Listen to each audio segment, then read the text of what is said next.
हाँ मित्रों, मैं एक बार फिर से गुरुजी उपस्थित हूँ। चलते ही बिना समय गंवाए शुरू करते हैं। प्रधानाध्यापक शिक्षक परीक्षा की तैयारी करते हैं जो कि 2024 में होगी। और महत्वपूर्ण तथ्य है ये, भारत की तीनों सेनाओं का प्रधान सेनापति होते हैं तो राष्ट्रपति जी होते हैं। किसी भौगोलिक क्षेत्र को अनुसूचित क्षेत्र घोषित करने का संवैधानिक अधिकार राष्ट्रपति जी के पास है। भारत का राष्ट्रपति अपना त्याग पत्र दे सकता है तो किसे दे सकता है? उपराष्ट्रपति जी को। दिल्ली और पुडुचेरी विधानसभा के निर्वाचित सदस्यों को राष्ट्रपति के निर्वाचन मंडल में शामिल किया गया है तो 17वें संविधान संशोधन 1992 द्वारा। राष्ट्रपति का पद रिक्त होने पर भरा जाना चाहिए। पद रिक्ति की तिथि से 6 माह के भीतर। राष्ट्रपति की मृत्यु, पद त्याग या पद से हटाए जाने के कारण रिक्त पद पर कार्यभार संभालेगा तो कौन संभालेगा? उपराष्ट्रपति। यदि उपराष्ट्रपति न हो तो भारत के मुख्य न्यायाधीश संभालेंगे।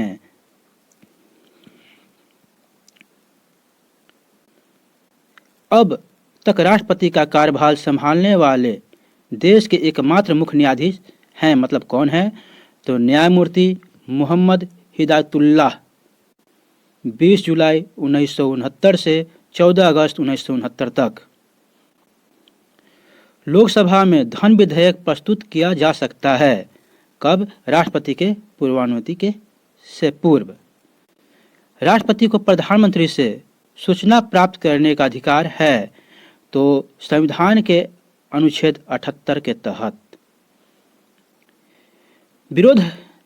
निर्विरोध राष्ट्रपति निर्वाचित होने वाले देश के एकमात्र राष्ट्रपति जी कौन है? तो नीलम संजीव रेड्डी। महाभियोग की कार्यवाही है तो कैसी कार्यवाही है? अर्ध न्यायिक प्रक्रिया है। भारत का कार्यपालिका अध्यक्ष कौन होता है? तो भारत का राष्ट्रपति होता है।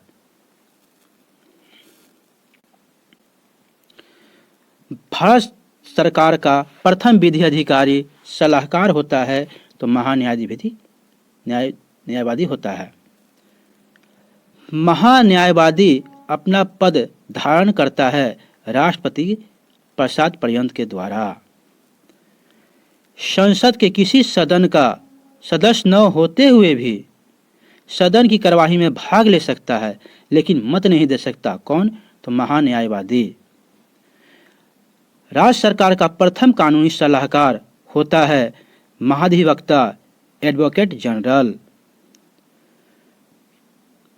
भारतीय संविधान का वह अनुच्छेद जिसके अंतर्गत नियंत्रक एवं महालेखा परीक्षक की नियुक्ति की जाती है तो अनुच्छेद 148।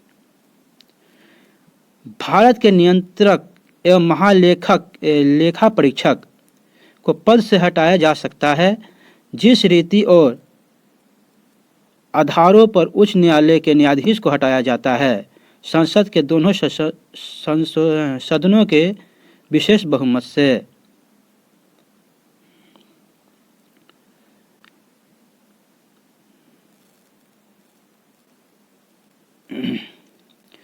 भारत के नियंत्रक एवं महालेखकीय परीक्षक के लेखा परीक्षा प्रतिवेदन रिपोर्ट की जांच करती है लोक लेखा समिति।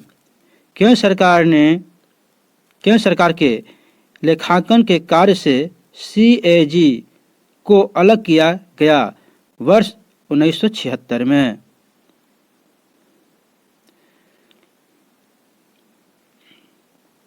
संविधान सभा के महत्वपूर्ण तथ्य हैं। संविधान सभा की पहली बैठक 9 दिसंबर 1946 को। संविधान सभा के महत्वपूर्ण तथ्य में है अस्थायी अध्यक्ष सच्चिदानंद सिन्हा जी हैं, अस्थायी अध्यक्ष डॉक्टर राजेंद्र प्रसाद जी, संवैधानिक सलाहकार सर BN राव। संविधान निर्माण में लगा समय 2 वर्ष 11 माह 18 दिन। प्रारूप पर बहस कितने दिन चला था? तो 114 दिन तक। कुल व्यय यानी खर्च कितना हुआ था? 63,96,729 रुपया। कुल वाचन थे 3। संविधान अपनाया गया, कब अपनाया गया? 26 नवंबर 1949। ये अंगीकृत भी कहा जाता है। संविधान लागू हुआ 26 जनवरी 1950 को। यहाँ तक बनने के लिए थैंक यू, शुक्रिया, बहुत बहुत धन्यवाद।